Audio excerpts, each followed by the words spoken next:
Hey guys, so I haven't posted in a while, but I'm going to be doing something rather different today. I'm going to be speedrunning Minecraft while I talk about Diary of a Wimpy Kid. I'm going to review that entire book series while I play Minecraft from the beginning to defeating the Ender Dragon as quickly as I can. So yeah, let this get started, and yeah, so Diary of a Wimpy Kid. That book series was my childhood. I really loved it when I was a kid, and even now I still see it's really good. It's really funny in a lot of places.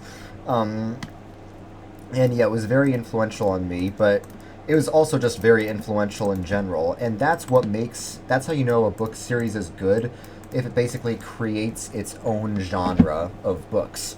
And Diary of a Wimpy Kid definitely did do that. There were a bunch of other book series like Big Nate that were clearly inspired by Diary of a Wimpy Kid. You know, both of them are about some boy who's in middle school and often gets into trouble and stuff.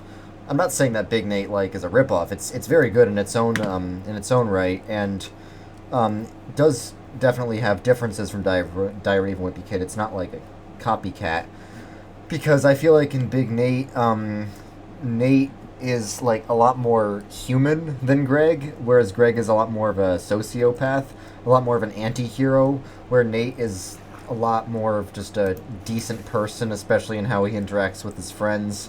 Um, Whereas Greg seriously has some big problems with just his personal character, which I'll be talking about a lot more as we get more into this. But yeah, because Diary of Wimpy Kid was so influential, inspired a lot of these kinds of books about middle school boys, about a middle school boy who's just trying to navigate being in middle school, and it's the same deal with those middle school books by James Patterson. They have like a similar structure to them, and there was even a Star Wars themed thing called Jedi Academy that was also probably inspired by Diary of a Wimpy Kid. So yeah, it basically created its own genre. There have been several books like that basically created their own genres. Harry Potter's obviously another one. Harry Potter was the first of its kind, but then it inspired a lot of other similar books like Percy Jackson. They're both about a boy living in an ordinary modern world who learns he has magic powers, and so he goes to some special place, whether it's a school or a camp, to like learn about how to use them. So yeah, you can definitely see the influence. And then there's Hunger Games, which is a very good book series, and then that inspired a bunch of pretty bad book series. Um, so yeah, let's talk about Diary of a Wimpy Kid now. So I guess I'll start with the first book. In all honesty, it's not my favorite of the books. That title might belong to book 2 or 3. But the first book is still very good. And that's where we get to meet all the main characters, all of Greg's family, and Greg's friend Rowley, and then Fregley. Because the first book, this happens a lot for first books. There are some things we hear about in the first book and then never hear about again. There's this one thing, like, one of the first things we find out about Fregley is that he has his own made-up language. And based on the way it's introduced, we think that's going to be important, but Fregley comes up many, many times later, and that's not mentioned once. I think since Jeff Kinney is still making these books, maybe just because he should mention that at least once, mention Fregley's, secret language. But, Fregley's not the main point of the book. I would say each of the books have, like, an overarching theme, even if, like, I think books 2 and 3 and 5 have more of a clear overarching theme than book 1. I would still say book 1's overarching theme is probably centers around Greg's relationship with Rowley, because one of the first conflicts that happens in the book is when Greg gets mad at Rowley for saying, "Hey, want to come over to my house and play?" And Greg's all like, "Yo, we're in middle school. We're supposed to say hang out, not play, you baby." So yeah, much of the first book centers around the dynamic of their friendship, which is interesting because there are several ways in which they might not be good for each other. Because on the one hand, Greg is trying to be cool, and Rowley's kind of childish, so Rowley might not be very good for Greg. But because Greg feels like he's trying to fix Rowley or something, Greg is very mean and controlling to Rowley, and Greg's just mean to Rowley in other ways too. because Greg. One of the first things Greg says about Rowley is that he can he can use Rowley to try out like pranks that his brother Rodrick does on him. So yeah, Greg is often mean to Rowley much more than he's not mean to Rowley, which is kind of a problem. So yeah, it's unclear whether they're even good for each other, especially when we see a lot of the things they fight over, and they do fight a lot. It's a very interesting dynamic, though, and I think this sort of shows what way in which Greg is kind of a sociopath. So when Greg is introducing Rowley, he talks about Rowley like this poor kid that needed Greg's charity, and Greg is some savior for being willing to be friends with Rowley. He says, like, oh, Rowley is just this weird kid, and Greg mercifully decided to take Rowley under his wing. That's what he said. And when Greg was talking about, like, this popularity stuff, Greg said he was about, like, maybe the 50th... Greg thought that he was, like, the 50th most popular in his class, in his grade, and he thought Rowley might be around 150th most popular. But from everything we read, it seems like Rowley is probably more popular than Greg, so it's not like Greg is the one with the upper hand and just being charitable to Rowley. If anything, it's probably the opposite. It's probably Rowley who is inherently more popular than Greg because Rowley has better social skills, and it's just Greg who really is the socially awkward one. But since he's a sociopath, he thinks very highly of himself. Because one way in which we see this, pretty obvious, is that when Greg and Rowley sort of split up after Greg is mean to Rowley and blames Rowley for something that he did, so Rowley was right to, like, leave Greg, seems pretty justified. After all that happened, what happened was Rowley immediately was able to make a new best friend, no problem. It was like this guy, I forget what his name, like Colin or something, I'm forgetting. But Greg was like, hey, he's supposed to be my backup friend. So it's like Greg doesn't realize the obvious truth that Rowley is the more, like, Greg is probably more of a loser than Rowley. I don't want to say Rowley's more popular because he's kind of weird, but it's like, you know, the girls always love him and the guys never exactly have a problem with him. It's like Rowley doesn't seem to hang out with other guys that much. But yeah, oh, nice diamonds. I didn't even see this diamond over here. Yeah, but I think it's really Greg that's having these problems, and we're just hearing it from his perspective, so he's making himself seem a lot more popular than he actually is. Right, so I'm gonna make a pickaxe so I can mine myself some of these diamonds. So let's see what happens in the first book. So we hear about Rodrick and Manny, but the storyline of the book doesn't center much around their relationship. I would say the first book centers mostly around Greg's relationship with Rowley, and Greg's family is honestly kind of like side characters in the book. And we can just see how manipulative Greg is, because, like, Greg was telling his mom that he had a moral dilemma. So Greg is not completely heartless. There's some examples of Greg doing some good things, so that's what prevents us from thinking Greg is, like, totally, like, irredeemable, because it's at least somewhat of a dilemma for him. So when he was deciding whether or not to get Rowley in trouble for what he did, for most people that'd be, like, obvious, morally speaking, it was a moral dilemma for him. So he was telling his mom, like, I'm not sure what I should do. But then when his mom asks him after the fact, did you do the right thing? Greg says, yeah. And then his mom takes him out for ice cream, and Greg acts all proud of himself. Greg really believes he did do the right thing. The right thing in his mind was to pin it on Rowley, and, like, get Rowley in trouble for what he did. Back when, I think what happened was, both Greg and Rowley signed up to be on safety patrol to help the kindergartners get to school safely, and Greg just because he's Greg and always gets himself into trouble, like chased them around with a worm on a stick or something, which terrorized them. And one of the neighbors who saw it happen thought it was Rowley who did it.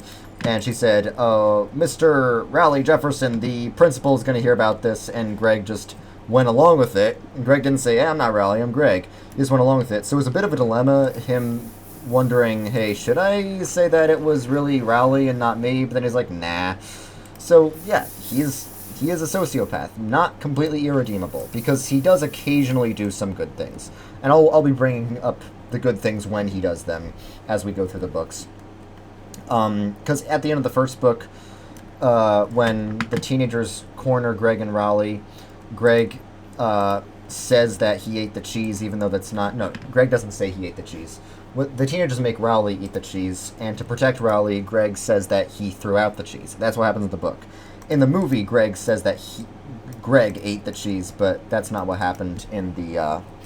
That's not what happens in the book. And I don't really like the movies. They're not all bad, but, you know, what I say is that a good movie adaptation will have you associate the characters just when you hear about them with their faces in the movie, and I just don't have that for Diary of a Wimpy Kid. Like, when I think of, I don't know, Hermione Granger from Harry Potter, I think of Emma Watson, because the movies were done so well that when I think of the characters, I think of just how they were portrayed in the movie. That because Harry Potter was a good movie adaptation. But there are a lot of bad movie adaptations too, like Percy Jackson, for example, which I think was a terrible, terrible movie adaptation. And yeah. So, yeah, that's... Okay, I'm so glad I didn't land in the lava. So yeah, that's about it for the first book. I guess let's go on to the second book now, while I go to the Nether portal. So if the theme of the first book was Greg's relationship with Rowley, then the second book is, I think, definitely about Greg's relationship with Rodrick. It's a lot more obvious in the second book. The name of the book is literally Rodrick Rules. So yeah, it's not much of a mystery there. And one of the first things that happens, one of the first conflicts in the story is when Rodrick is driving Greg home from swim practice, because he has to, not because he's being a generous and kind brother or anything. But when he's doing that, he does the sort of jerk thing where Rodrick goes out of his way to find every speed bump in town, supposedly, and makes Greg sit in the back because he's worried the chlorine or whatever will ruin his seat. Oh crap, I forgot. These piglins are going to be mad at me for not wearing the fancy clothes they want me to. Okay, none of them have... Oh, no, this is not good, No, okay, I'm not gonna die. I am not going to let these these butthole piglins kill me. Not today. Not today, brother. Okay. Okay, what am I gonna do? What should I do? Should I, I'm gonna eat some berries, just so I can fill my health back up. I'm glad I survived. I often, when I'm in near-death situations in Minecraft, near-death situations always turn into just death situations for me. I guess while I'm here, I should smelt some of this. And they're still probably going to be mad at me, right? I will need to collect some mushrooms. Yeah, I'll definitely need to do that. So I'm going to make some bowls. So I can make mushroom stew. Mushroom stew is always my staple food when I'm in the Nether, unless I find a village right off the bat, which it's really lucky when I do, but I don't always find one. Okay, gotta get out my... Let's see. Gotta be very careful here. And run! I'm running. I'm running. Gonna maybe collect some mushrooms while I run. Oh, no. Crap. 1, 2, 3. Okay, so that, those piglins don't seem to be after me right this instant. Take that. I'm gonna frickin' torch you guys. and hit you with an axe. Will this work?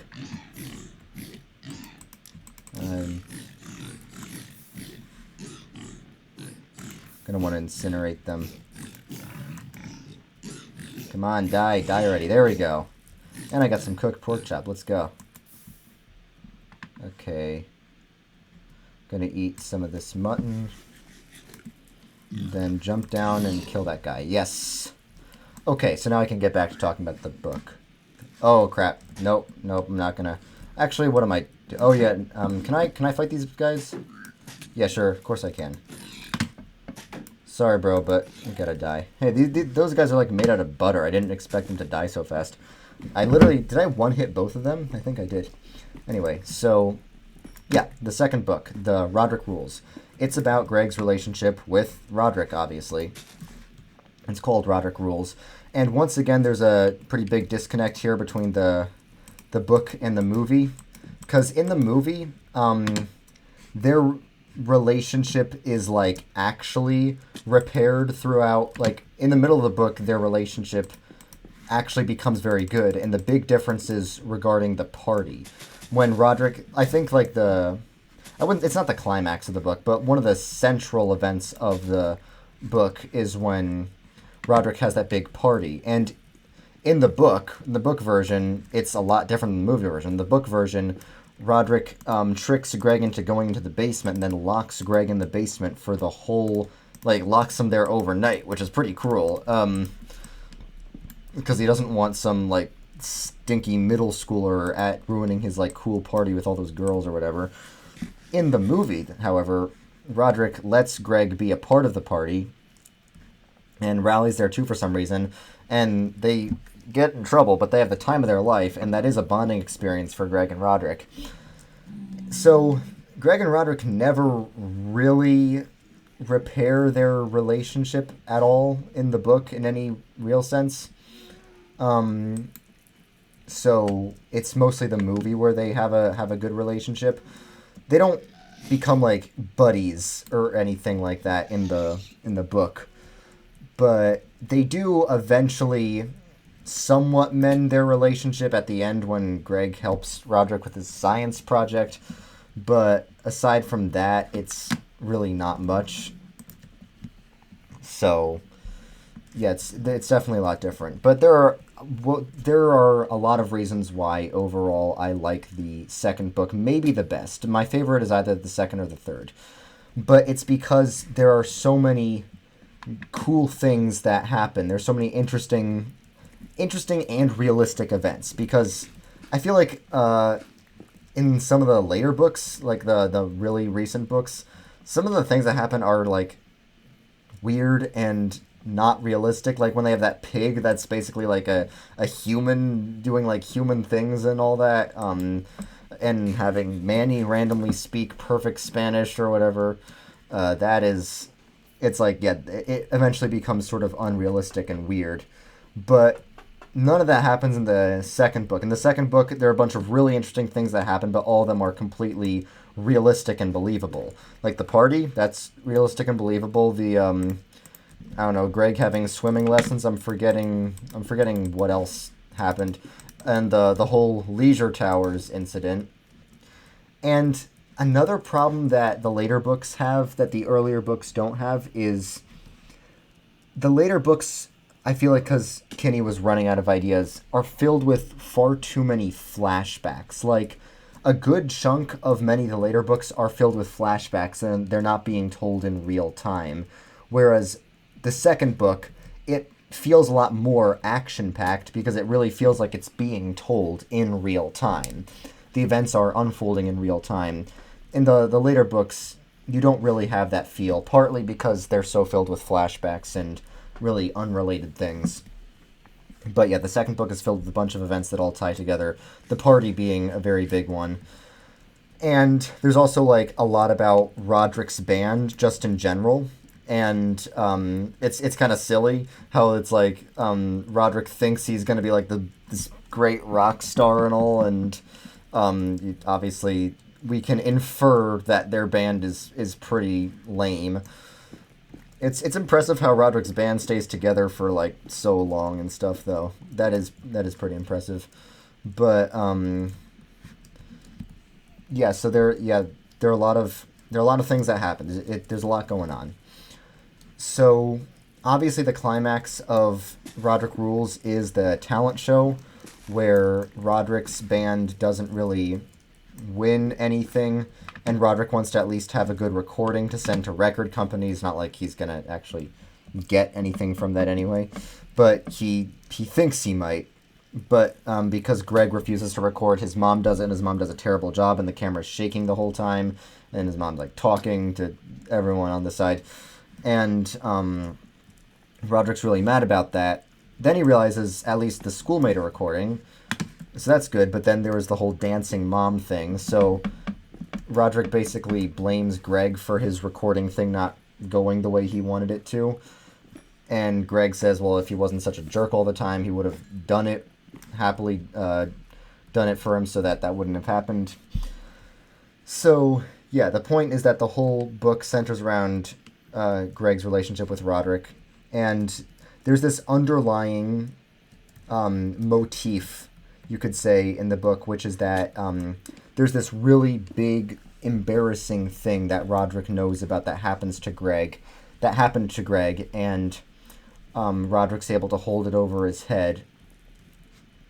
So that sort of creates a lot of suspense throughout the whole book. And the thing is, we don't, until like it's out, until the thing is out, we don't even know what it is. We don't know what this the really embarrassing thing that Greg is so worried about getting out. We don't even know what that is, but we just know that it is something really embarrassing. And once we hear about it, it's when the secret's already out. So the whole book is like keeping us in suspense. And it's really cool what ends up happening. I know this is a spoiler, but let's be honest, that's not a problem, because you've had like 10 years to read this. So what ends up happening is, since Rodrick is not the brightest, he doesn't consider that how the game of telephone works, and the story telephones from Greg accidentally wandering into the ladies' room at this retirement home at the Leisure Towers, to Greg infiltrating the girls' locker room at the Crossland High School. And honestly, like, if it were up to me, the latter story would be much more scandalous than the former. Like, I get it if someone, like, accidentally walked into the wrong restroom. I once did that once. I didn't get caught. When I realized I was in the wrong one, I just walked out. I didn't interact with anyone. But that's an honest mistake, so it's not that scandalous. Whereas infiltrating the girls' locker room somewhere, that's like, I think that's illegal. And at least maybe it was back then. Now it's like you just say you identify as whatever you want. If you ever do get caught in the wrong restroom, just say you are temporarily transgender. But when the book was written, that wasn't really a thing. That was back when only two genders existed. Now a lot more have come out. But yeah, that was... Yeah, I think it's a bit disturbing that everyone at Greg's high school thought it was impressive that he snuck into the girls' locker room. I mean, I get it, they're like middle school boys, but still, that's really creepy. It's like, if that had I don't know if it got to like any authorities or any like school authorities, because like that is definitely scandalous and probably illegal. But yeah, overall the book was very good, and Greg was happy to take credit. Oh, also, the girls who heard about it were not impressed when they thought Greg had infiltrated the girls' locker room at the Crossland High School.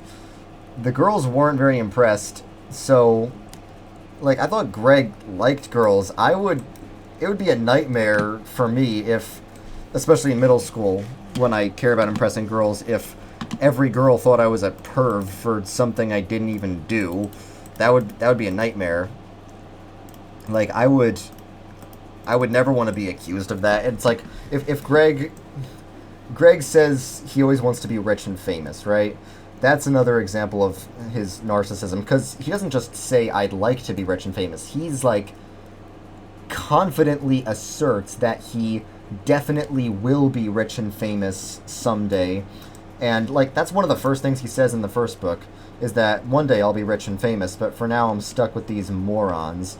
And in many later books, he talks about how there will be a museum about him, and people will be, like, so excited to see his everyday things, like his pacifier when he was a baby or whatever. So yeah, he's really narcissistic, we know that. That's no surprise to anyone. But, like, in today's world, if, let's say he does get rich and famous, you know, if they make a last book, the last book should be actually him somehow accomplishing that. That's what I want there. That's what I want Jeff Kinney to do. So Jeff Kinney, if you're watching this, you're not. I'm probably not going to post this because the speedrun isn't even going very well. If you're watching this, take a tip from a longtime fan, me. Take a tip from me. Make the last book about Greg becoming rich and famous. We would all like that. We would all like to see our favorite anti-hero, Greg Heffley, actually succeed at something and fulfill his dreams. Maybe get him a girlfriend as well. I just realized. Never mind. I'm gonna get to this later if I do, because I don't think I'm gonna survive much longer. I'm at the point in the speedrun where I'm starting to lose confidence in the speedrun. There's a very high chance that I'm going to end this speedrun very soon. Like, I'm either going to die real soon, or I'm just going to give up, because I'm not finding any useful structures or anything, which is kind of what you need when you're doing these things. Speedruns largely depend on how lucky you are in terms of what you find. Oh, well, I got out of this biome, so could be worse. Yeah, definitely could be. Alright then, and there's a lot of mushrooms, so I have food. I have a very good supply of food right now. Alright then.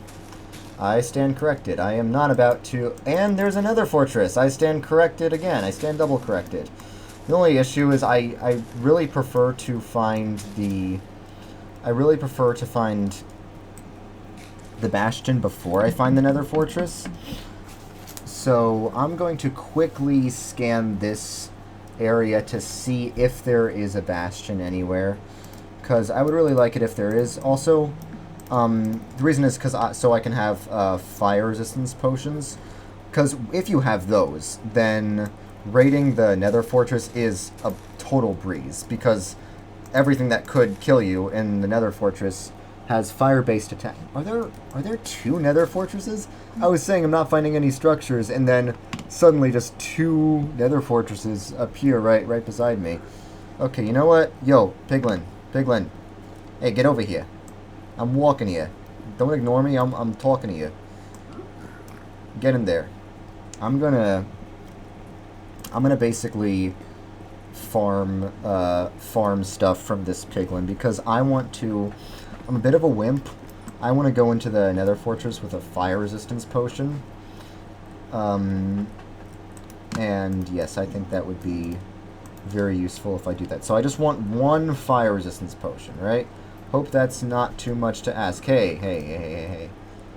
Let's all just calm down for a second, alright? Capiche? I try to talk like an Italian gangster. I'm like 1/4 Italian, if that. I'm from New York, though, so I'm like honorary Italian no matter what. Okay. So, are there any piglins who are going to get mad at me for mining this gold? No. Okay. If I don't get anything from this, I'm just going to go on with my day. And, you know, maybe I will scan the area for a bastion, because I'm on 1.16.1, which does not have those piglin brutes, which is good, because I've never been able to raid a bastion when there's piglin brutes, because they're just... It's like, they see you and you're dead. I know Dream and other, like, masters can, like, somehow survive the piglin brutes, no problem, but I'm not one of those people. If I encounter a piglin brute, it's certain death for me. Anyway, I'm talking, okay. Take that and have fun with it, please. And by have fun, I mean give me a fire resistance potion. Or if you give me ender pearls, I'm not gonna complain about that. But really, the fire resistance is what I'm looking for. That's what I care about here. Okay, please give me fire resistance. Fire res. No, I don't care about this. I don't care about the crying obsidian. I don't care about that at all. Okay, if I don't get that, then I guess I'll have to just move on. And okay, I will say I must mind this. I gotta at least try. I gotta at least try to get some fire res from this. But if not, I'll have to go and face the... Make sure no one's coming after me for that. I'm gonna have to face the blazes while being vulnerable to the fire attacks. Yeah, I shouldn't waste too much time. Okay, that's about it for Rodrick Rules. Now let's move on to the third book, The Last Straw. This book is probably my favorite. Rodrick Rules is really good, so that's definitely... That is a candidate for my favorite, honestly. I don't know whether the second or third book is my favorite, but if I had to choose between them, I would probably choose The Last Straw. Also, I'm glad I'm getting obsidian at least, so I could make a portal back rather than having to...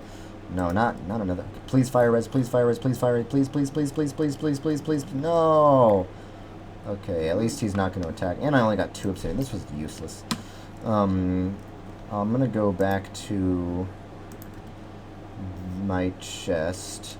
And let's see, should I... Yeah, I'll make a furnace and I'll smelt some more of this iron. Ah, crap. No, I don't want to encounter you. Get out of here. Alright, let's go. No one messes with me. Except, you know, all these mobs that might kill me. I almost hit that zombified piglin. That would have been really bad if I did. If I had done that. Okay, I guess while this is going, I need to prepare my inventory. So, what I need is this axe, really. And then just a crap ton of mushroom stews. All readily placed, readily accessible in my hotbar, right over here. So, I'm going to make another pickaxe. Please stop bothering me. No, stop. Okay, there you go. These little guys are all attacking me. All right, where was that fortress I just found? I just saw an entrance to a fortress right over here. Here it is. Here's what I was looking for. Okay. Should I just abandon that iron? Yeah, I guess I should. I'm wasting too much time as it is, so I gotta be wise about how I use my time. Okay. Okay, I need to also have a lot of blocks in hand. Blocks can very easily save your lives. A terrible fortress. Okay. Gotta find the blaze spawners pretty quickly. Of course, we all know indoor blaze spawners are much better, and I think this one is indoor, so that's a good thing. That is definitely a good thing. The one good thing about lava flow being faster in the Nether is that, okay, close this off, and I gotta go in so they don't all spawn at the same time. And this is why I hate doing this. Because, okay, I gotta block this off. Make something to stand behind here so I can regen. Alright. Okay, yeah, The Last Straw. Like I said, probably my favorite book. Favorite of the Wimpy Kid books, and this happened again. This is why I wanted my fire res. Man, I guess I gotta make sure I'm not spoiled just for not having it. I'm trying to focus on the Wimpy Kid book, but it's difficult because I keep getting attacked. Like, dang it, am I out? Okay, that is not good. I really wish I'd gotten that fire res. Like, really, really, really.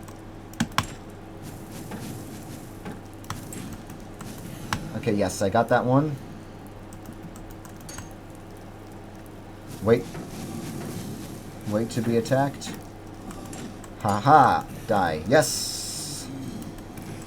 Yes. Die. No, no.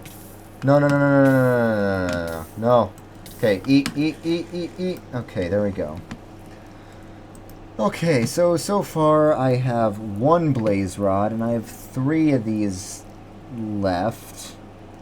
I have magma cream, but that's, I can't make, it's really complicated, I know, to make fire resistance. I can't just do it with 1 magma, ah, crap. Oh, yes.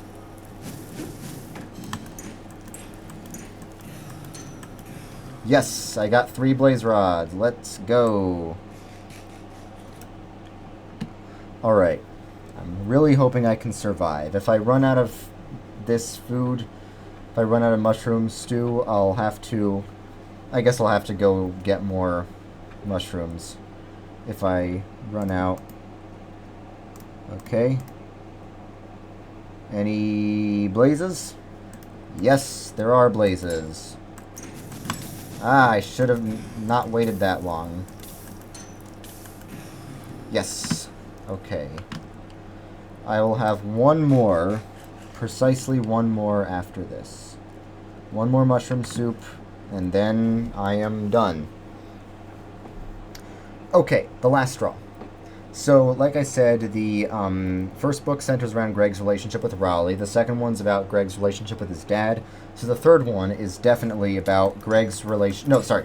The second one's about Greg's relationship with Rodrick, his brother. So that means the third one is definitely about Greg's relationship with his dad. Yes, I'm actually doing quite well here. And that is clear from the very beginning. Once again, just like the second book, it's pretty clear what this book is about. The whole book is about Greg's dad thinking that Greg is, well, a wimp. Because, well, we know he is. It's Diary of a Wimpy Kid, not Diary of a strong kid. Okay, this is really bad. Yeah, so we already kind of know that that's what it's about. And one of the themes from very early on in the book is that Greg's dad wants Greg to man up and stop being such a wimpy kid. One of the examples of this is, like, Greg's dad wants him to get in a better schedule, to wake up earlier, to be a man. My dad wants me to do the same thing. I'm a college kid, and that means I sleep till 11 sometimes, even though I used to be a pretty early riser when I was a kid. And Greg would much rather, like, sleep really late because, you know, he likes to relax. And okay, that was almost really bad. That was almost a death sentence right there. I am so glad I survived that. Okay, now what really matters is me getting some food. I actually survived the blazes, so now I just need my pearls, my ender pearls, and yeah, then I'm good. I need some brown mushrooms. So, luckily I'm in the exact biome that typically has them. So I want to look around without putting myself in any danger. Okay, I think it's safe to mine this. Is it? Is anyone coming for me for doing that? So yeah, now I need to get as much gold as possible so I can get ender pearls. But yeah, so... Greg's dad wants him to man up. Greg's dad sees that Greg's kind of a wimp in many ways, and not getting up in the morning is just one of them. We all know Greg's a wimpy kid, and he's kind of an underachiever, academically speaking, and we know Greg's dad, Frank, won't really put up with that, and Frank's kind of a character. It's like Frank's really into, like, Civil War stuff, and Frank is really into just being outdoorsy in general. The Dog Days movie talked a lot about Greg's relationship with his dad. The Dog Days movie was, I think, honestly, more of a movie about the last straw than about Dog Days, the book. Of the 3 movies, the third one was the worst, because it was the least true to the book. It wasn't true to the book at all.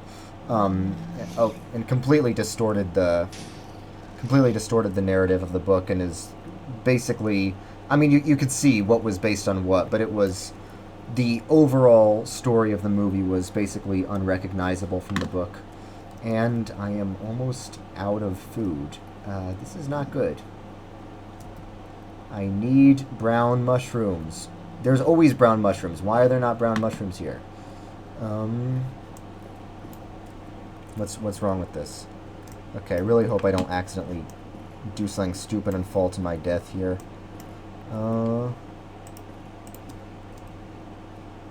Where are the brown mushrooms? I need them. Okay, so yeah, in the book, Greg, we all know. Okay, yes, brown mushrooms are over there. Then I can regen and get my health back. We all know Greg's addicted to video games. A lot of boys are, but he's not doing much else. Like, at least in the exposition of the book, and in most of the books in general, Greg has, like, no extracurricular activities. Like, when I was a kid, I was like Greg in some ways, in that I played video games, mostly Minecraft, and I was, at times, an underachiever in school, because I thought school was boring and stupid, which it is. But I always had a ton of extracurriculars, so even if I wasn't totally excelling at school, I was excelling at other things. But Greg doesn't seem to have any extracurriculars at all. It's just he gets home from school, and he does the homework to the extent he must, not really trying on it necessarily, but does what he has to dutifully, and yeah, then just sleeps as much as he can, because he really likes to sleep and stuff. That's what we know about Greg, and his dad doesn't like that. His dad wants him to man up and be a lot more of an achiever. At some point, I forget when this happens in relation to Greg, in relation to Frank wanting to send Greg to Spag Union, but at some point Frank wants to change that and signs Greg up for soccer games. Has him join like a non-school based soccer team. I don't know, what do you call sports teams that are like not based on your school? I don't know, but he has him do soccer, and of course Greg hates that because he has Mr. Lich, who's apparently like the meanest of all the coaches you could possibly get. And I think the Lich, spelled a bit differently, actually I'm not, yeah, the Lich spelled differently is like the biggest villain in Adventure Time, the show, and a Lich in general is like a evil character, so it's like, yeah, the name Mr. Lich simply sounds like this is not a nice guy. That's pretty obvious just from how the name sounds. Okay, there are like so many nether fortresses here. I'm gonna just very ever so briefly enter in here to see if I can get any like diamonds or anything. If not, it'll be right back out, because this is still a speedrun. So yeah, Greg signs up for soccer. He hates it. There are a lot of stories of okay, at least I got this, so it won't be a total waste of time, no matter what. Okay, yeah, I said I wanted brown mushrooms, and I sure did get brown mushrooms. That's pretty good. Okay, gotta watch out for those wither skeletons, because that can also be a very, very quick death when you encounter them. This is a big nether fortress. I've never seen such a concentration of nether fortress in such a not very big area. That's pretty impressive, I gotta say. Well, it's not impressive, it's just the code that did that, but you know what I mean. Okay, this is a pretty humongous nether fortress, but is there any chests? Why are there literally no chests in this whole nether fortress? Okay, I'm sorry, that was a total ripoff. Well, not totally, I got my mushrooms, so at least that, but, you know, I wanted more than that. Anyway, so I don't know when this happens in relation to the whole sort of soccer episode in the third book, in The Last Straw. I don't know exactly when this happens, but at some point we know that Frank meets Linwood Heath. Now, this is another example of they're really good at having a bunch of separate events in the book that they all tie together. So it's like we hear about Linwood Heath earlier, how he's one of the many teenagers Frank hates, but he's like, out of all... Okay, this is a good opportunity to kill a blaze. Out of all the teenagers... Oh, no, there's a wither skeleton. No. Ah, no. Okay, I'm running. Okay. Yes. Now, luckily, for every mob, there's a good way you can learn ways to beat them. And for wither skeletons, it's just make a structure like this. Now, the problem is when you're encountering multiple types of mobs at once, then what do you do? Because, alright, that wasn't that helpful, but I guess it's okay.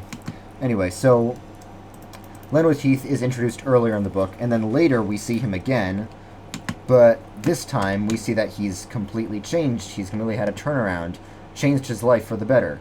And we're wondering what happened to him. And obviously Frank is wondering the same thing, because he remembers Lenwood as the worst of the teenagers.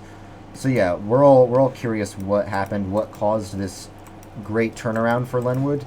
And Frank learns, along with the rest of us, including Greg, that it was Spag Union, this military academy that turned his life around. And Greg, from the moment that they hear this, and seeing that his dad is, like, happily talking to Lenwood about it, Greg is like, uh-oh, my dad's gonna want to send me here, isn't he? And, sure enough, that's exactly what happens. Greg guesses correctly. Frank is really excited to send Greg to Spag Union after hearing about what wonders it did for Lenwood. Okay, which way did I just come from? Because I don't want to go back to where I just was, because I'm looking for some other stuff. I'm looking for a bastion. Okay, I don't think I was just here, because I probably would have noticed this gold. Yeah, so that sort of makes the plotline crescendo. There's already this plotline of Greg's dad is frustrated with him, thinks he's not manly enough, wants him to man up more.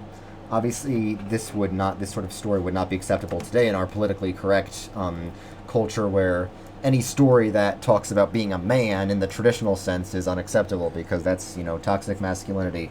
But it's a very good aspect of stories, like young men trying to discover their manhood, which is a good thing. So yeah, it's a very very important aspect of certain stories to have that element, and that's an important part of Greg's coming of age, is to learn how to be a man. And this is in many ways a coming of age story. Actually no, I'd say the fifth book is more of a coming of age story. The third book, though, The Last Straw, still has a lot of those elements, and it's about... At first, Greg's not actively trying to impress his dad. Greg understands that his dad thinks he's a wimp, but Greg's just, passively enduring the things that his dad puts him through, like going to soccer practice. But when Greg's dad finds out about Spag Union, and then is prepared to send Greg there, that's when... Oh yes, Bastion, let's go. I might actually do well this time, legit. Yeah, so once that happens, that's when the story gets real. Now Greg isn't simply passively just enduring what his dad puts him through. Now Greg desperately needs to actively convince his dad that he is a man and does not need to go to Spag Union. And there are a number of ways in which he does this. Okay, yes, I'm about to... Okay, is there gold here? Please let there be gold here. Please, please, please. Come on. It's... Yes! Okay. This is farther... I've never gotten this far on a speed run recently, when I'm doing, this kind of thing. Or ever. Yes, okay. I made a lot of piglins mad, but I don't care. Alright, let's go. I got the gold. So now it will be... Now it's going to be a short while until I get back to the overworld. Because I'm going to get obsidian from these piglins. So that's gonna be pretty easy, to be honest. I can easily make 18 Eyes of Ender with this stuff. Okay, only that much gold? Is that a good amount? I think that's a good amount. Alright, so now while I'm waiting for the piglins to calm down, I can do the work of burning that which I do not need. So what do I not need? I don't need this. I can combine these two things. I definitely don't need these fire charges. I don't need these crying obsidian. I don't think I need these gold nuggets. And yeah, I think I'm good by now. Okay, gotta make sure I have this, gotta make sure I have this mushroom stew. So yeah, now Greg needs to prove to his dad that he's a man, but he has no way of doing this. And, by the way, it gets better. The story gradually gets better and better. So, Greg needs to prove to his dad that he can be a man. He doesn't need to go to Spag Union. And one of the ways he does this is by joining the Boy Scouts. Because Boy Scouts is one of the best ways in the eyes of many, and rightly so, to become a man, to become manly. And the reason that is because Boy Scouts has an extremely honorable reputation. Once again, for a good reason. I was a Boy Scout for my whole childhood, basically.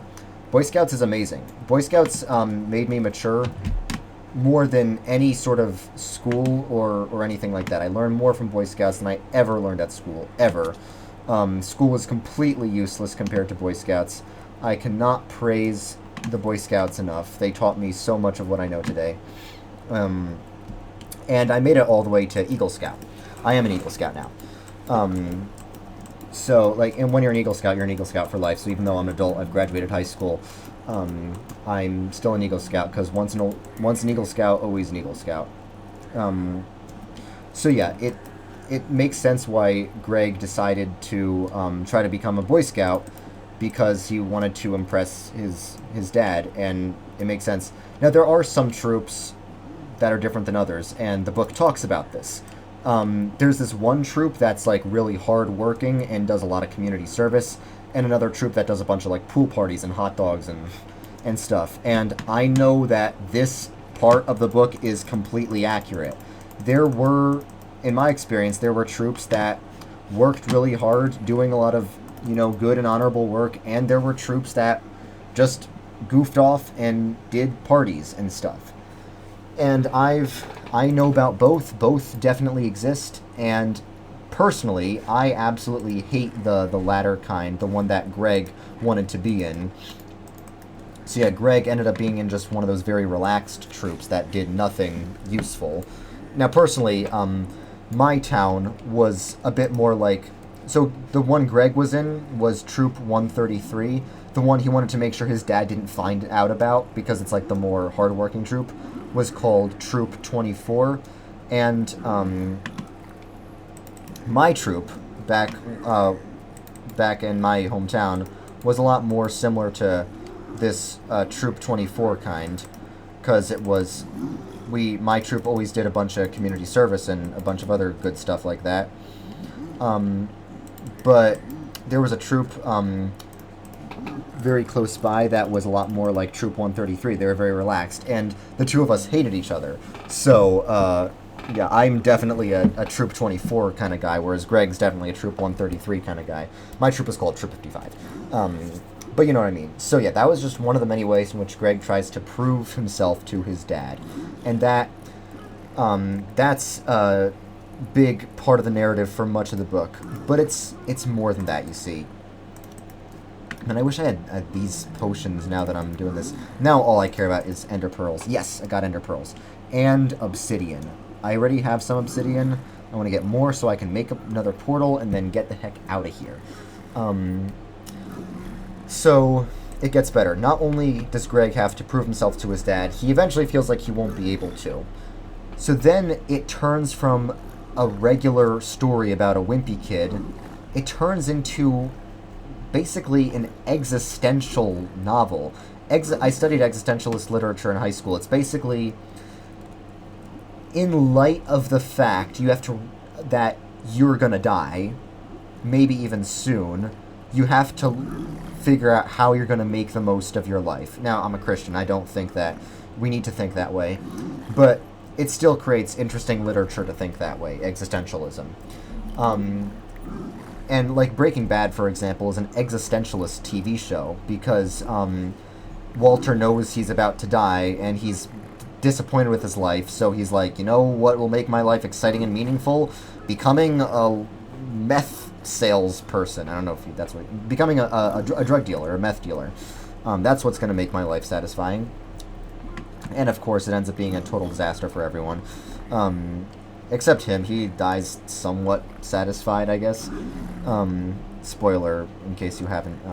I always give a spoiler and then say spoiler after the fact. That's just how I do things. So, I don't know. Deal with it. So, but that's what existentialism is. So Greg's not going to die. But he sees getting shipped off to Spag Union basically as death. From his perspective, it is. Like, if I was in middle school and I was about to go to military academy, that would be similar to death from my perspective. I understand why he's thinking that way. And so because of that, he's making all his decisions in light of the fact that he's about to be sent to Spag Union, about to be sent to military academy. Okay, I'm literally one of these things short. Let's see, what can I get rid of? I don't need this garbage. I'm going to... Okay, I definitely have enough ender pearls. So... Yeah, I guess I'm gonna... Man, if only I had one more block of obsidian, then I could go back to the overworld. I guess now I'll make my... Here's my plan. I'll gradually make my way back, and hopefully I can find some obsidian on the way. Maybe I'll do so by trading. Man, I shouldn't have thrown away those gold nuggets. I thought for sure I wouldn't need them, but now I'm realizing I might. Alright, yeah, anyway. So, Diary of Wimpy Kid, The Last Straw, is an existentialist book, because Greg knows he's going to go to Spag Union, or at least he thinks he knows he does. He thinks he knows he will, and in light of that, he needs to make the absolute best of his life as it is until that day. And that is kind of what defines an existential literature novel. So yeah, that's why I say in some way, in some sense, The Last Straw is existential literature. That's what it is. Because of that sort of dynamic. Oh wait, I'll just toss this over here.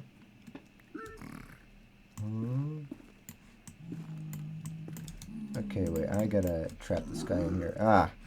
What did he give me? That piglin. Is this piglin gonna get mad? Yes, he is. But can he even do anything? I guess not. Might as well just stay here. So, the way that I think the proof of this being an existential novel is when regarding Holly Hills. So this is the book where Greg tries hardest with a specific girl that he has a crush on. In the 7th book, the one about Valentine's Day, Greg tries to get a date to the dance, like in just a general date to the dance. He's not really trying to pursue one specific girl he has a crush on, though. He just wants a date, and he'll settle for basically anyone that he... Like, he didn't even really know Abigail. It didn't seem to have a particular specific interest in her, but he was just desperate for anyone. In The Last Straw, that's the only book where he actually tries to, like I said, tries to get a specific girl that he likes. Pursue a specific crush. And one of the reasons he pursues Holly, now Greg is the type, kind of like I was in middle school, at least in earlier middle school, who likes girls but likes them passively, meaning he doesn't have the guts. Okay, there's another bastion over there. I can I can get some obsidian there. So what I mean is he doesn't have the guts to actively try to get a girl. Normally, because he knows, like, what are my chances? My chances are nothing, so I'm not going to even try with girls. I'll just passively like them at a distance and, maybe hope for some kind of insane miracle to happen, but if that doesn't happen, which it probably won't, it's like, I shouldn't even bother, I guess. But, that all changes, all of it, when Greg knows he might go to Spag Union. Because then it's like, okay, I have a limited time here. I have to make the best of my time. What should I do? And that's when he decides he says explicitly, he wants to make some memories with Holly Hills so that he can have something good, something meaningful to take with him to Spag Union. Because he's like, oh, I'm going there no matter what. I guess I better make the best of it. So that is why I say this is an existential book, an existential story. So he actually goes against what he normally does and actively tries to get Holly as a girlfriend, sort of, I guess. I guess you could say that. Okay, nice. I have some gold here, so you know what that means. Brother... Okay, is there anyone watching? I am sorry about this. Oh, wait, let's see. Actually, I don't have to kill this guy. I just have to trap him in here. Okay. Just getting there. Take this. While I mine some of this. And, yeah.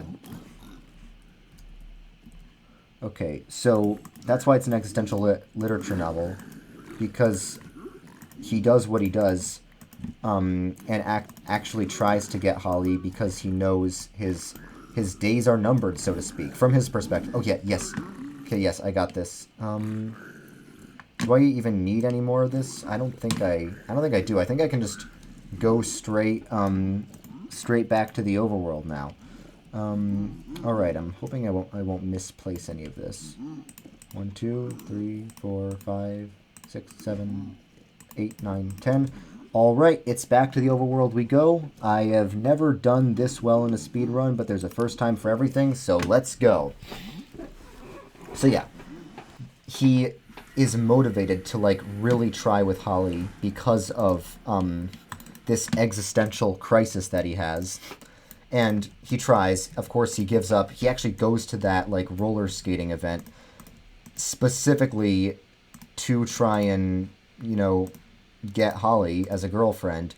It does fail, sadly, when Holly ends up mistaking him for Fregley, which is really disappointing, and that just makes him mad and completely discouraged.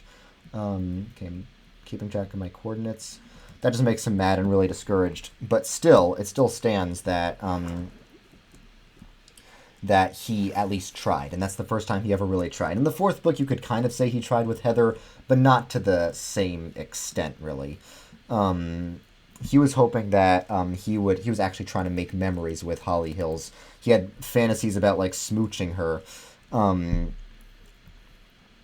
also fantasized about that sergeant guy, like, laughing at him for it, or not really laughing at him, but scolding him for it, and he would just, like, giggle about it.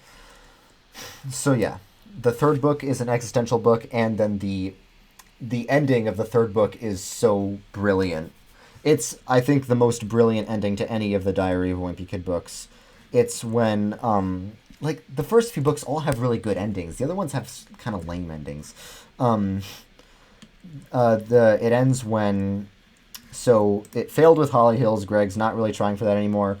Greg's just like, I want to make the most of my last day of summer vacation before I'm shipped off to Spag Union.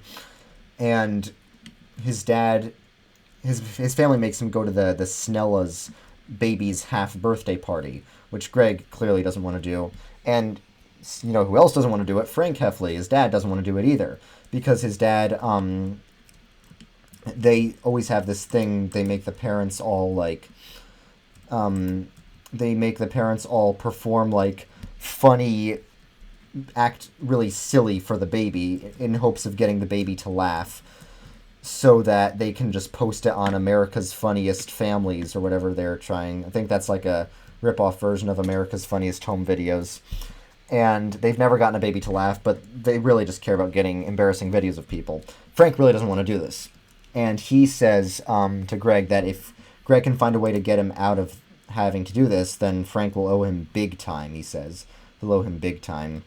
But Greg's like, you're about to ship me off to military academy. I'm not looking to do any, like, favors for you, dude. But then what happens is Manny throws some gift that was meant for the baby onto, like, a tree. And Greg needs to get it down. So Greg climbs the tree, but he's weak because, he didn't... He's weak because he has not... didn't eat much. I think he had like something like half of a grape soda and that's it that day. And he gets stuck like hanging on the tree branch. And then while he's hanging from both hands, his pants fall down. And since he didn't do his laundry, another aspect of why he's not an adult yet, since he didn't do his laundry and was wearing whatever he could find, he was wearing Wonder Woman underoos. Underoos? Does that mean... I think it just means underpants. Yeah, he was wearing Wonder Woman underpants. And that was really embarrassing. And even worse, it created a distraction. Everyone came out to see what was going on. So everyone saw it, and it was humiliating for Greg.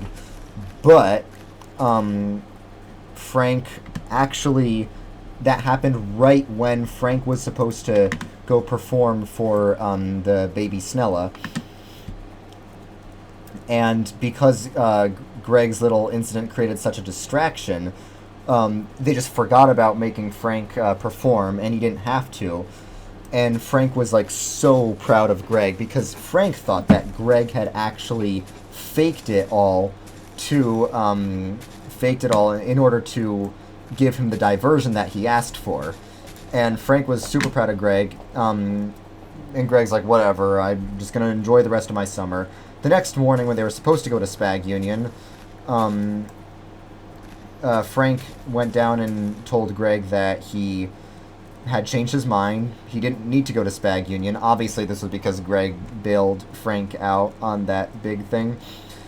And Frank was like, yeah, as long as you do some push-ups once in a while, you'll be good. Now, Frank is not the best character either. Obviously, Greg's not a good character.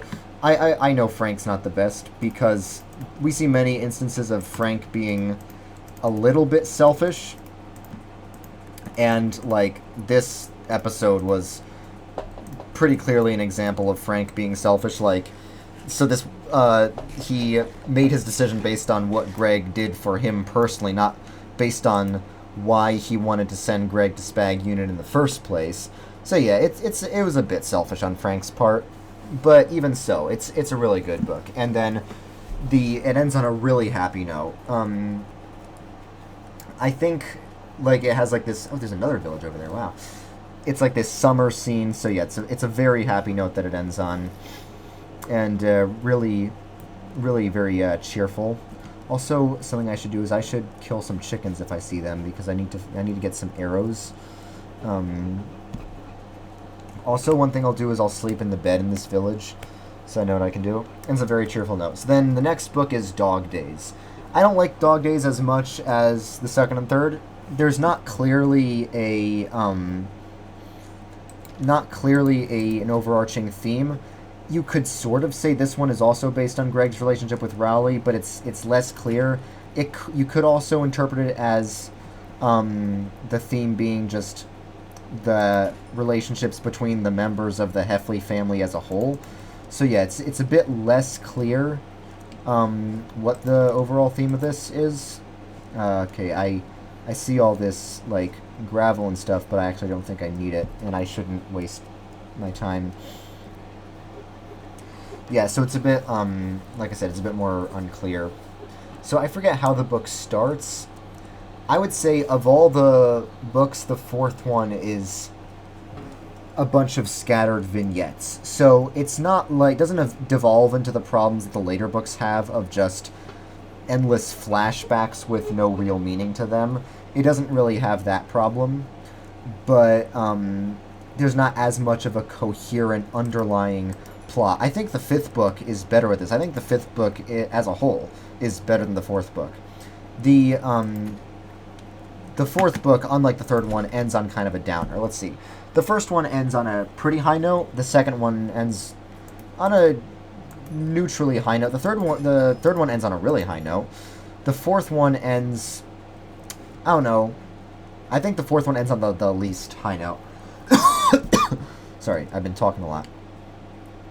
Maybe this is a sign that I have to, start talking less.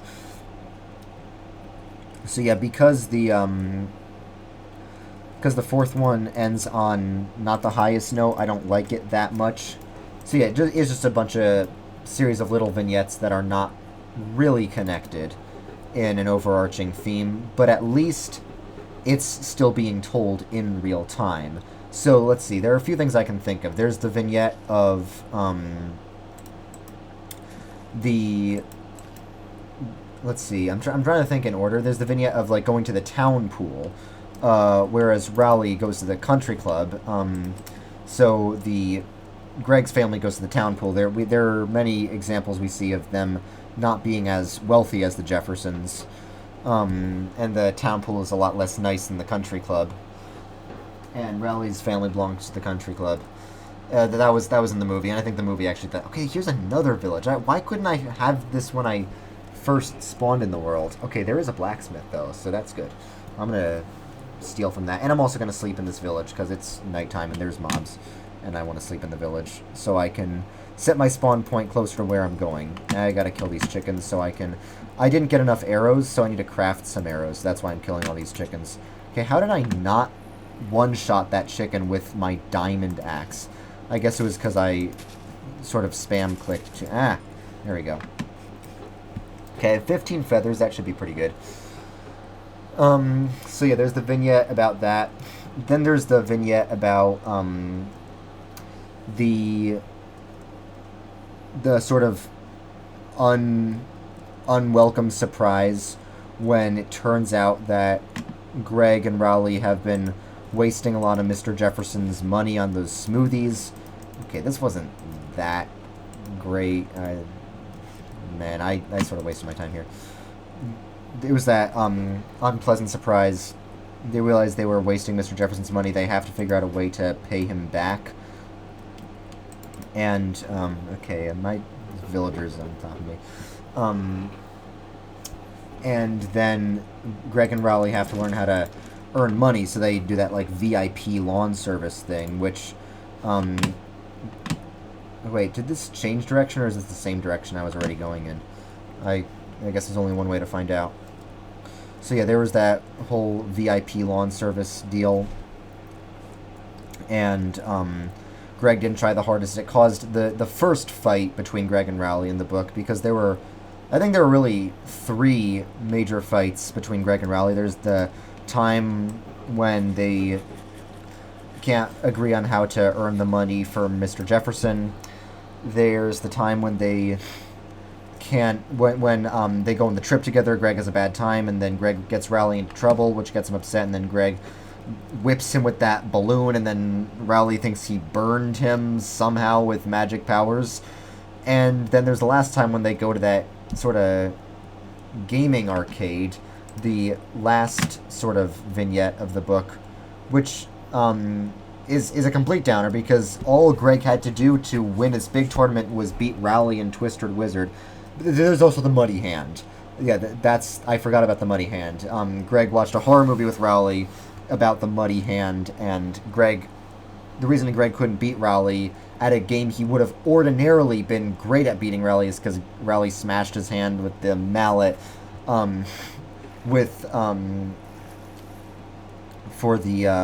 because Greg pranked Rowley, making him think it was the Muddy Hand by covering his hand in like chocolate and whatnot. Okay, all right, yes, I'm close to the Stronghold. I've never gotten this far in a speedrun before when talking about Diary of a Wimpy Kid. And I'm only on book 4, so yeah, a bunch of disconnected vignettes, not much of an overarching connected plot. Maybe that's okay, honestly. I don't know. So now let's move on to the 5th book. I like... oh yeah, 4th book, there's the Holly Hills vignette and the dog vignette. Okay, 5th book. Let's... this one I like better than the 4th book, because this one does definitely have an overarching plot. It's all about growing up. So, the 5th book, we're introduced to Gammy, who I think is Frank's side of their extended family. I think that's who Gammy is. Yeah, so we're introduced to Gammy, and Greg spends the whole book being worried about when he's going to get the talk from Gammy, because anytime someone gets to be Greg's age, they get the talk from Gammy.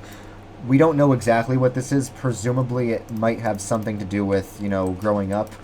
But for some reason, I don't know exactly why, for some reason Greg's all nervous about getting the talk. And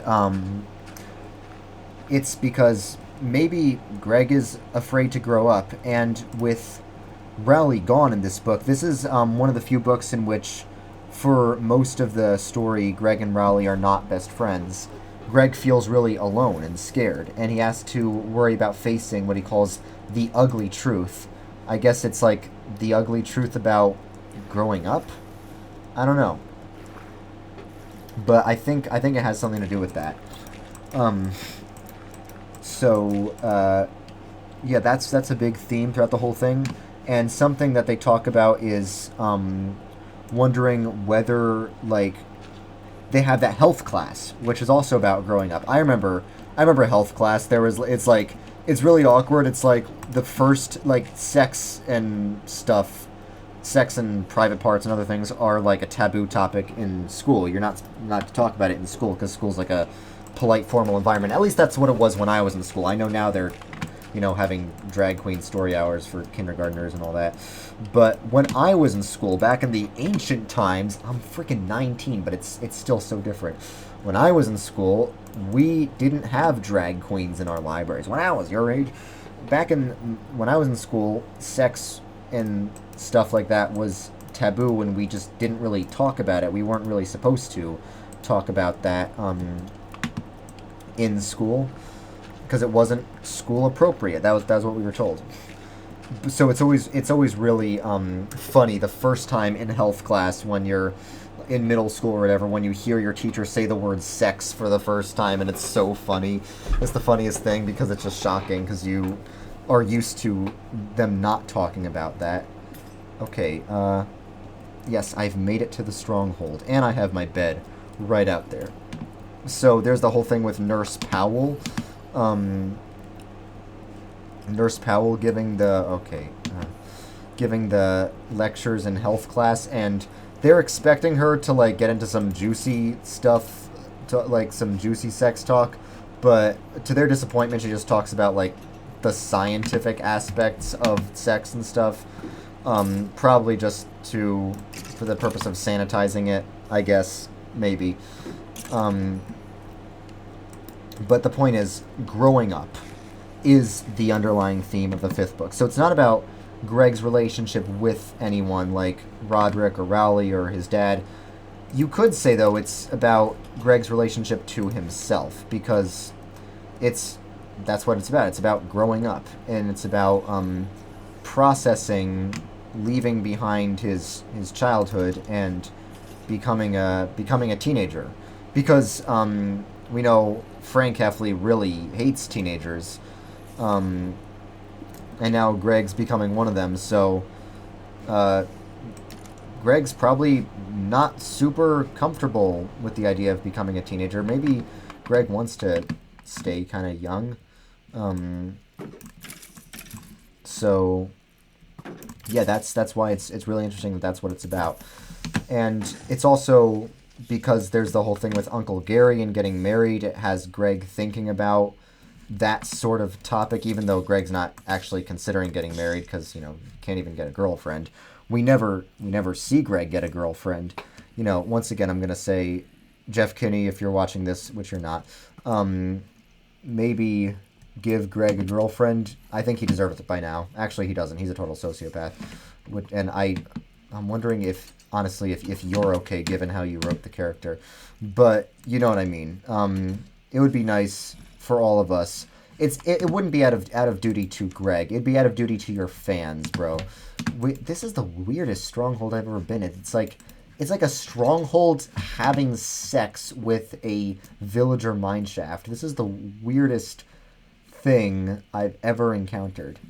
And it does not make it any easier to navigate. So, I don't particularly like this place. I've seen better Strongholds than this.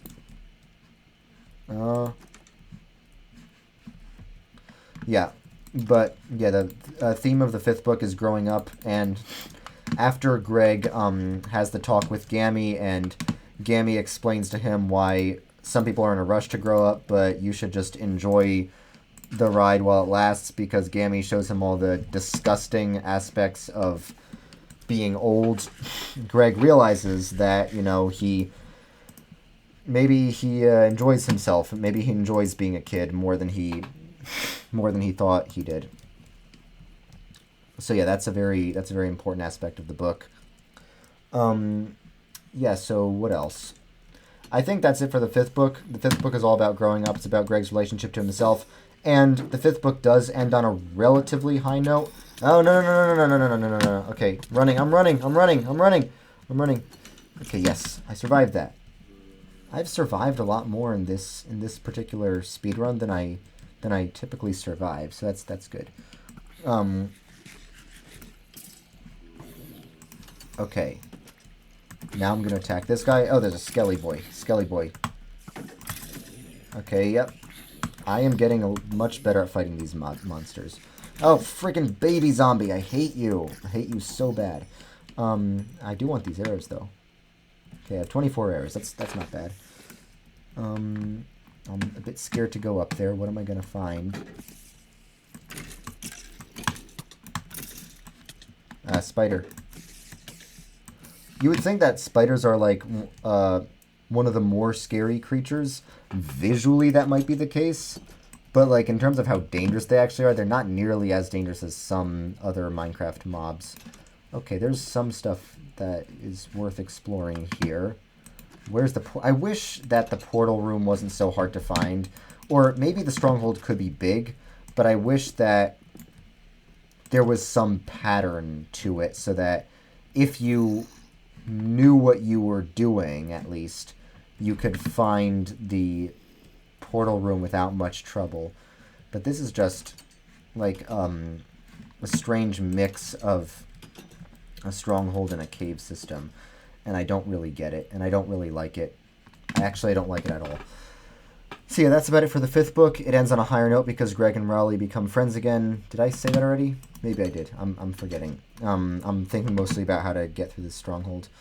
So yeah, the 6th book is Cabin Fever, and the 6th book is really good. Not quite as good as the others, maybe, but I still really like it. The 6th book is where things get a little surreal. I wouldn't say they're surreal. He's still in the ordinary world. The later books get like really surreal at times. It's kind of weird. The 6th book isn't like that. The 6th book, for a good chunk of it, he's in school and doing regular school stuff. So we get the Diary of Wimpy Kid scenes that we're all familiar with about struggling with school. There's a lot about anti-bullying assemblies, which I really remember at school. They were... Yeah, my school was always into those anti-bullying assemblies. And back then, I always questioned their efficacy. I always was like, guys, this is not going to stop bullying at all. Your bullies, people who are bullies, are not going to be convinced to change their ways by your cheesy videos that you make. Now I might have a different take on it. Not necessarily that... My take is not necessarily that they were actually good, per se. Maybe they were effective, but in a bad way. Maybe we stopped bullying too hard, if that makes any sense. Because say what you want about bullying, it did teach kids to learn to fight for themselves. When bullying was just a normal part of school life, no one likes it, but it taught kids to fight for themselves. And there were some cases of it that were like really bad, that were excessive, so schools need to do what they can to stop severe physical bullying. But aside from that, it might, I don't want to say it has its place, but I do definitely want to say that people need to learn to fight for themselves. And my generation, which was raised with all those anti-bullying assemblies, is the weakest generation and most, mentally ill generation ever.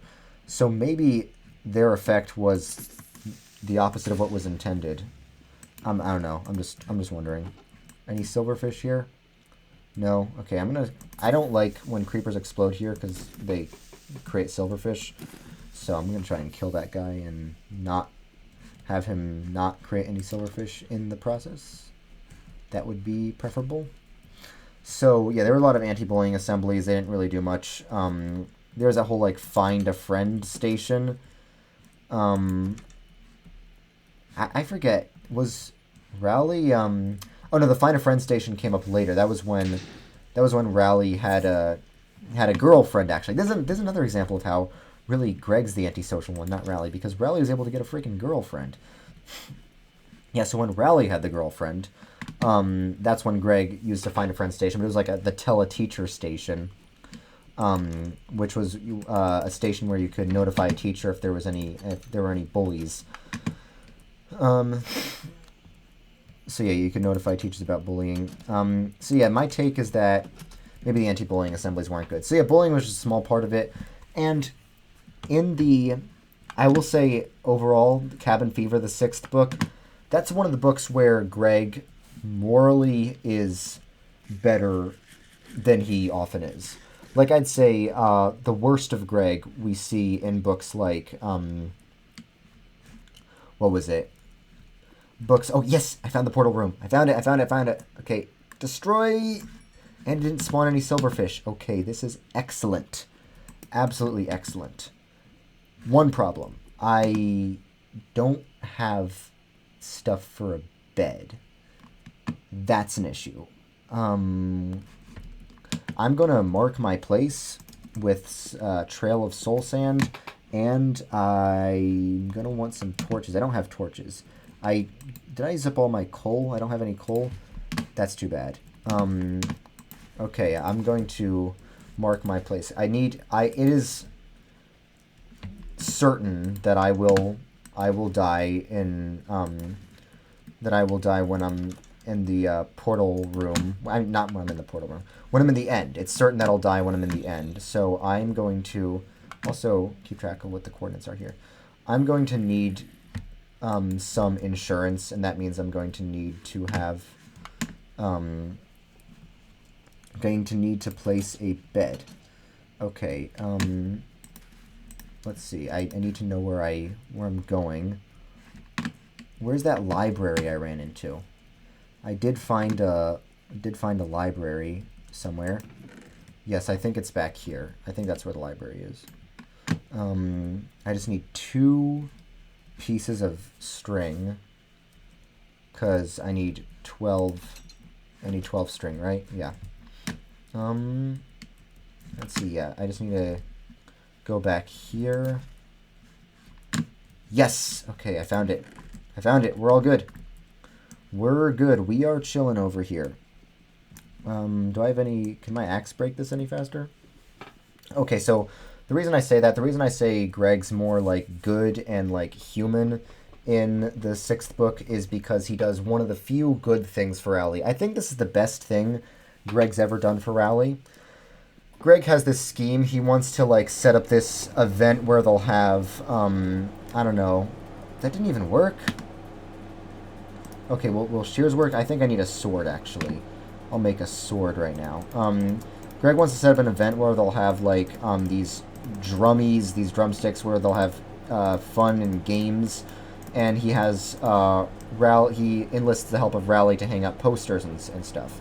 And that's cool. But then the posters bleed, which is a disaster. And then it, like, literally, it accidentally stains the, what is it? Okay, which way did I go? Crap, no, this was exactly what I was hoping would not happen. No, it's not here. Is it this way? Okay, good, yeah, this way. We're good for now. Where's the sand? Okay, yes, I'm glad I left that trail. So there, the ink bleeds and it stains the place, and Greg and Rowley, they don't get in trouble. They don't get caught at that moment, but they see that and they want to know who did it. And Rowley accidentally, well, he confesses to it, accidentally leaving himself anonymous. He didn't mean to, like, leave Greg out to dry, but he accidentally makes himself anonymous because he says me and Greg Heffley vandalized the school, and of course he wasn't meaning to do that, but he wasn't meaning to abandon Greg and leave Greg to fend for himself, but that's the way it worked out. Okay, yes, I am really happy. I may not rest, there are monsters nearby. Dang it, I don't have enough wood. Should I take a chance and go in without a chest?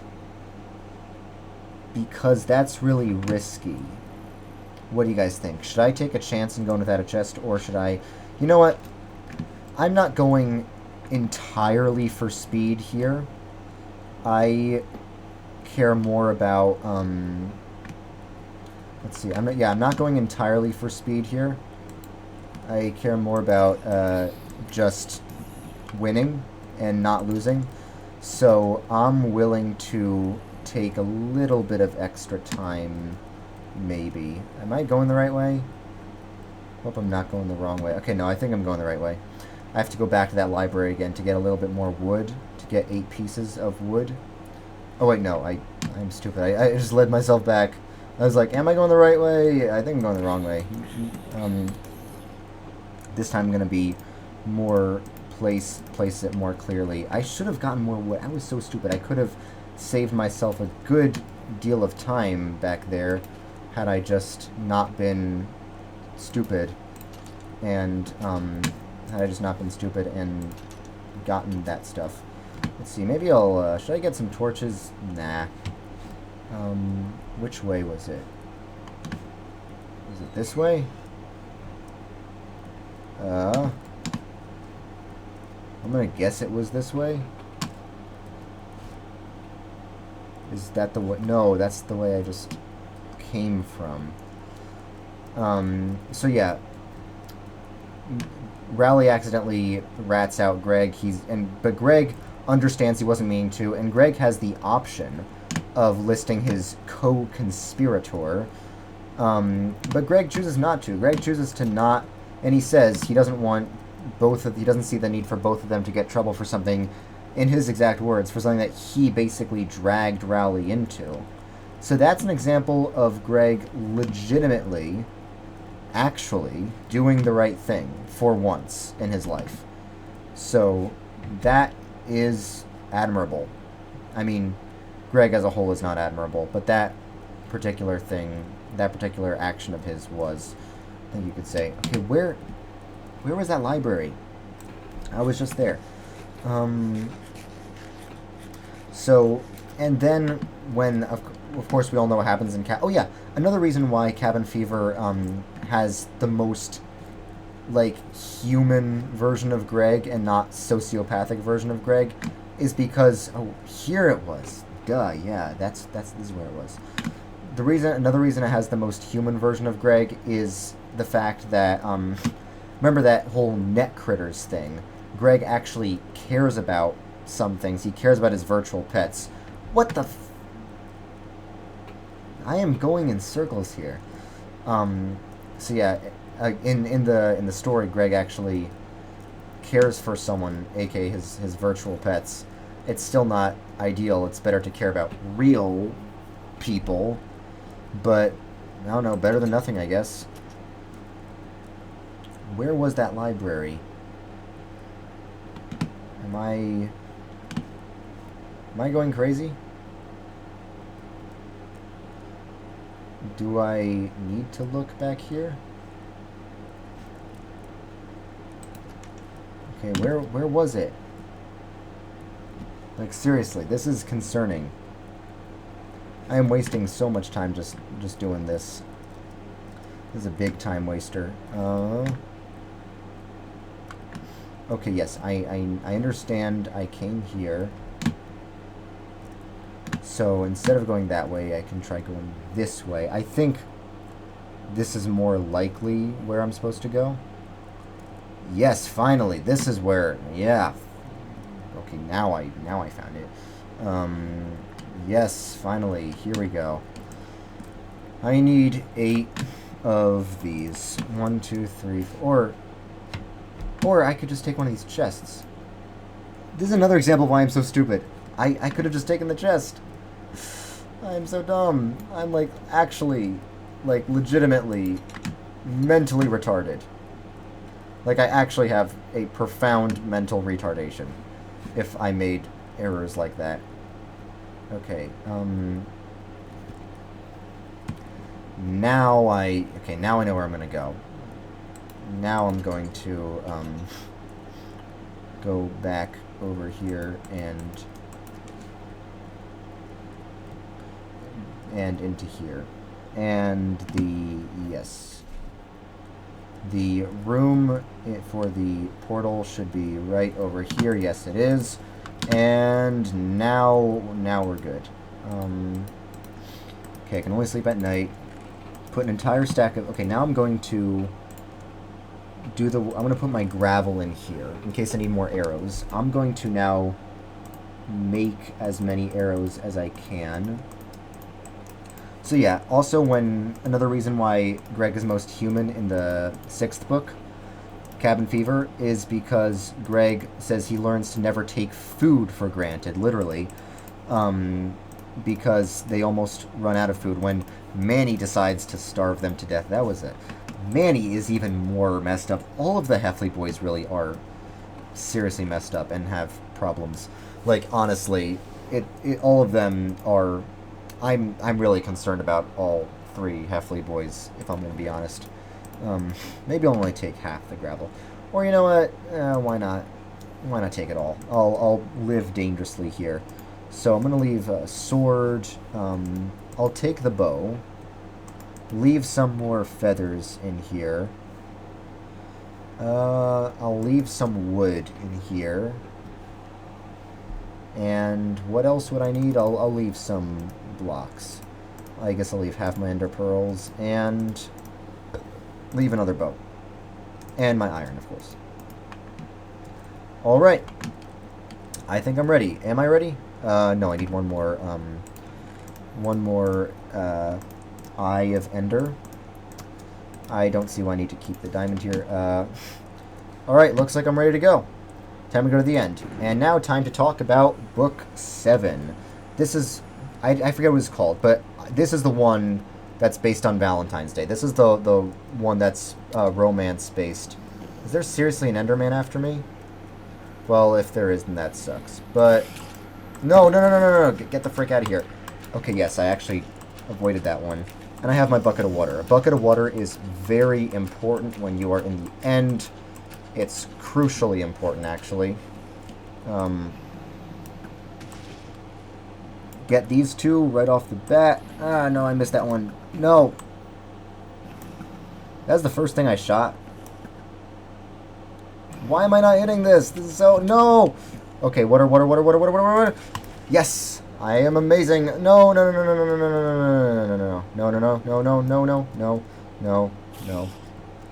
Okay. What should I do?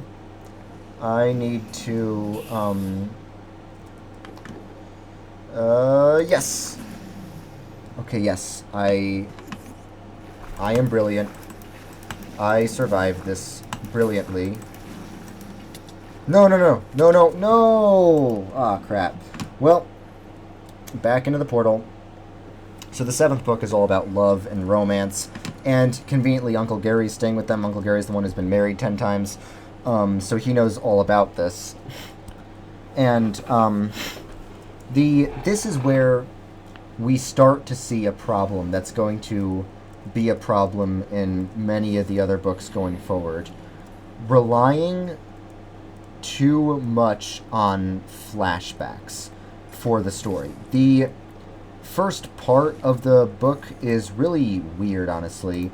The first, like, good chunk of the book is Greg's memories of when he was in his mother's womb, which is also when things start to get surreal. Like, literally no one remembers consciously being in their mother's womb. I mean, I'm glad that this is a pro-life book, I guess you could say, because of that. Do I really need my chest plate? I guess not. Yeah, you could say that because of that this is a pro-life book, but yeah, seriously, no one remembers being in their mother's womb. So, and there's a bunch of flashbacks from when Greg was like a little kid, and that's, it's a bit annoying that so much of the first book is about that. Not the first book, so much of the first part of the book. This is the 7th book, but it's about that. And then, the later part of the book is about, like, romance-based stuff, but it's not, like, really... Okay, crap, that was bad. It's not really a love story, because Greg really tries to get a girl, but nothing ends up working. So he ends up... It ends on kind of a downer. He ends up getting chickenpox, and Rowley ends up getting the girl. Rowley ends up getting Abigail. Why is my aim so bad today? No. I shot that like 4 times. I didn't hit it. My aim is terrible today. I don't know what's wrong. Okay, there we go. Finally. I'm gonna seriously run out of arrows here. Okay, I'm aiming too high, I think. There we go. Okay, I have 21 arrows left. I can easily get this, right? Yeah. Okay, now I need to aim... Okay, yes, I got that one.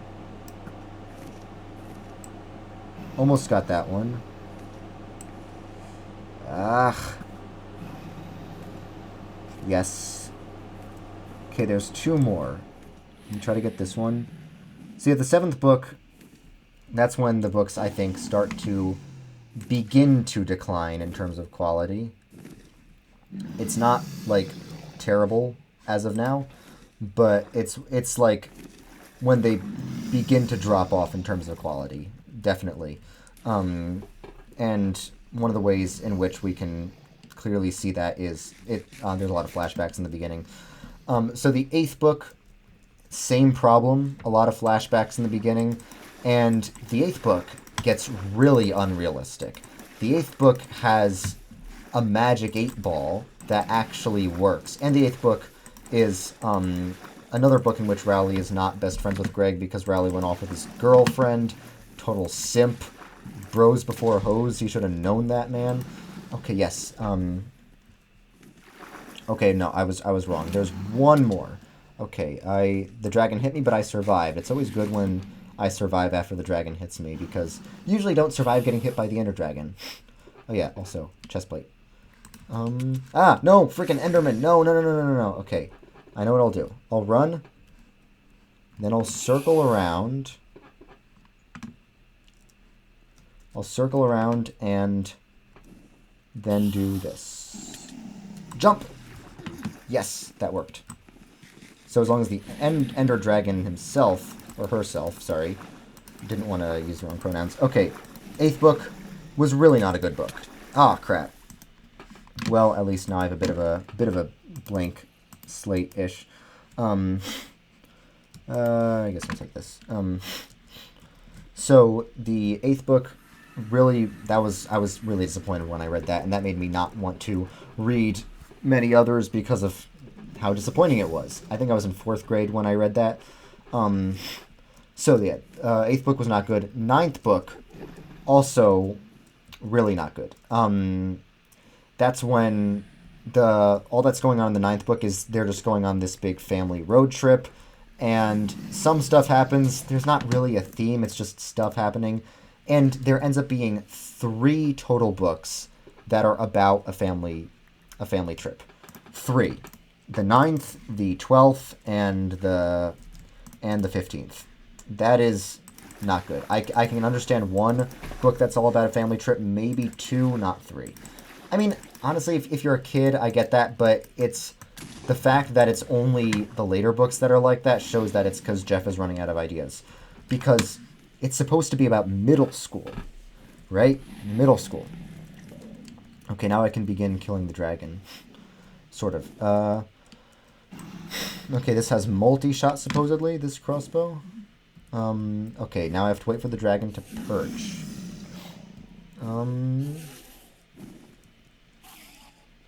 Where is this dragon?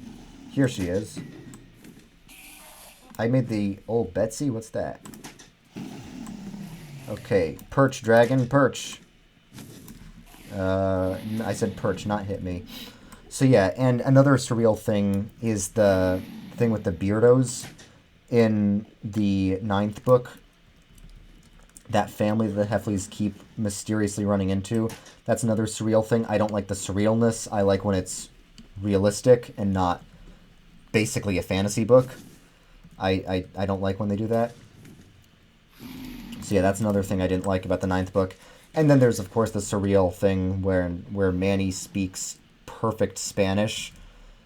Like, why? Seriously, why? Okay, I'm glad I have Ender Pearls, so if the dragon, like, totally yeets me into the air, I can use an Ender Pearl to save myself. Okay, dragon, come on. Come on, dragon. Perch. Perch. Okay, I guess I can talk about the book now. So, okay, yes. Dragon is perching. She is perching. She's perching. I am going to try to get there and not get yeeted into the... Not get yeeted into the stratosphere by the... Okay. Nope. Yes, I survived. Because I used my Ender Pearls, and I did so smartly. Okay, try to not get yeeted into the stratosphere once more. What the frick? Aw, man. Man, this dragon is tough. I feel like some days the dragons are tougher than others. Okay, I'm so close to winning. So yeah, the 9th book, I didn't like it. Really. It ended on not the best note. It ended on the family, like, lost a bunch of stuff after the trip. Okay, the dragon's still perching and I can't get it. I'm so sad. They lost a bunch of stuff after the trip, which is kind of a downer. And it's kind of Greg's fault because Greg accidentally misplaced the key for their luggage, which caused them to accuse the Beardos of stealing something. Which, yeah, that makes the whole book as a whole kind of a downer, like I said. Okay, I gotta find my stuff, man. Here it is, finally. Okay, I'm glad at least I found it. I found it. Okay, I got my sword, at least, if anything. And I gotta put my armor on. Okay. Axe in hand, pearls in hand, water in hand, bread in hand, shield in hand, armor on, crossbow loaded. Okay, dragon. Yes, the dragon is perching. Time to try this again. Okay, if the dragon yeets me away again, I'm going to claim that this is officially rigged. Okay, what the frick? Why? Seriously, why? Okay, I'm gonna teleport myself back down here. Why is this dragon, like, super powered? Like, I don't get it. Seriously. Okay, at least I can do this. At least I can hurt the dragon like this. Okay, if the dragon eats me again, I'm gonna be kind of pissed.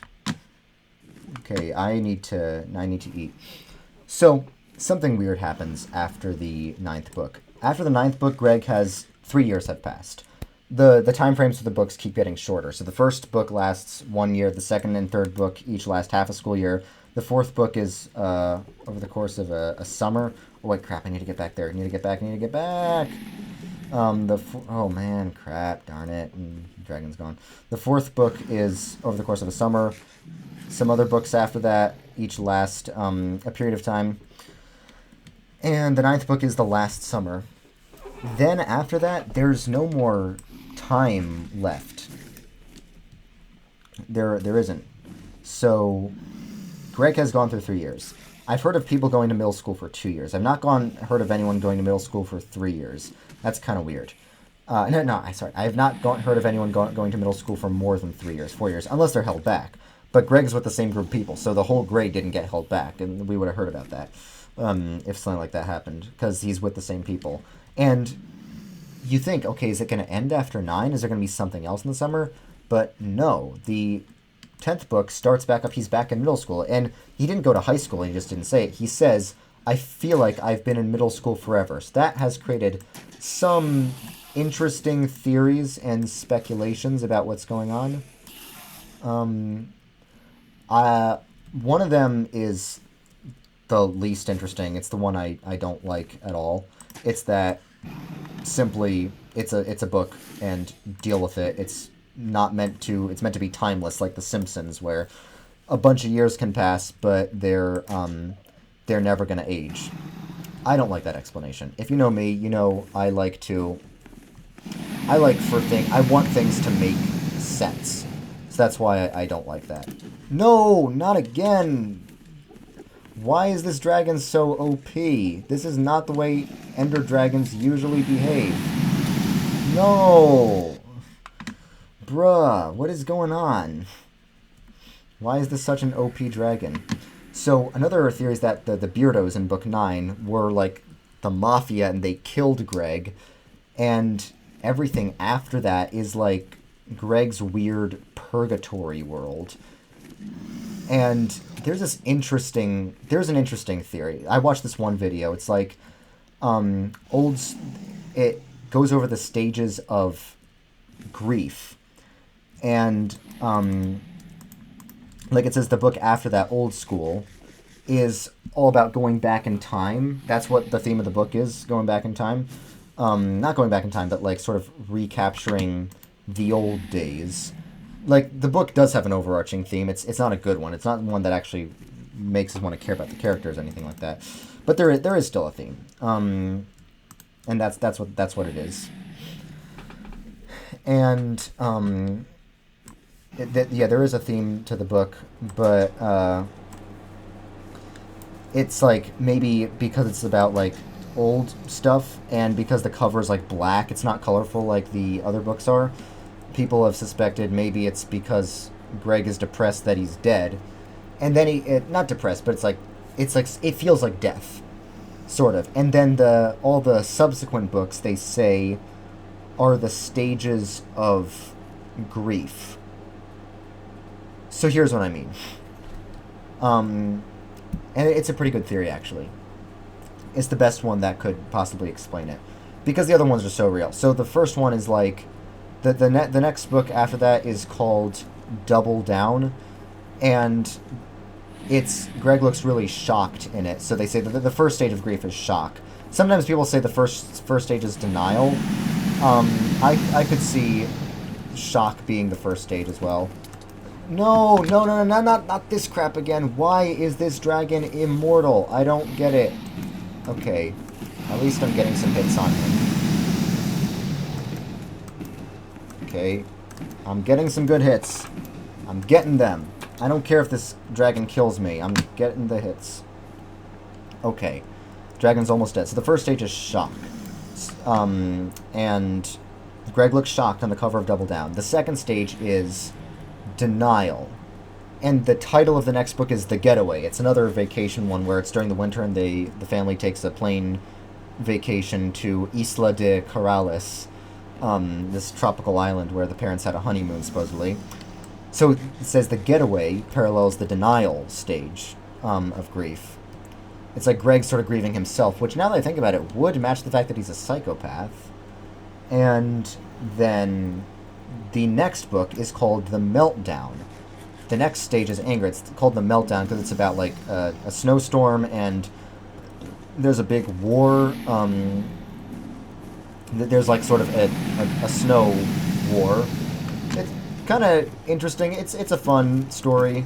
Okay, am I going to kill the dragon now? Am I going to kill him? Am I going to kill him? Am I going to kill him? Am I going to kill it? Kill it? Yes, come on, come on, come on, come on, come on, come on. Yes! I killed the dragon while talking about Diary of a Wimpy Kid. I've always wanted to do this. So yeah, I'm gonna quickly go through the next ones. Yes, let's go. Let's go. So the next stage is bargaining, and Wrecking Ball is it's about bargaining. It's about money. The family has money, and the next stage is depression. The next book is called The Deep End, and the next stage is acceptance. The next book is Big Shot, which I guess you could say is acceptance. I don't know. All right, that's my review of Diary of a Wimpy Kid. While I made this, I will post this to Crafterman, because why not? And then I might archive it later. But thanks for watching, and I'll see you guys later. Or maybe not. I might never post again. Bye.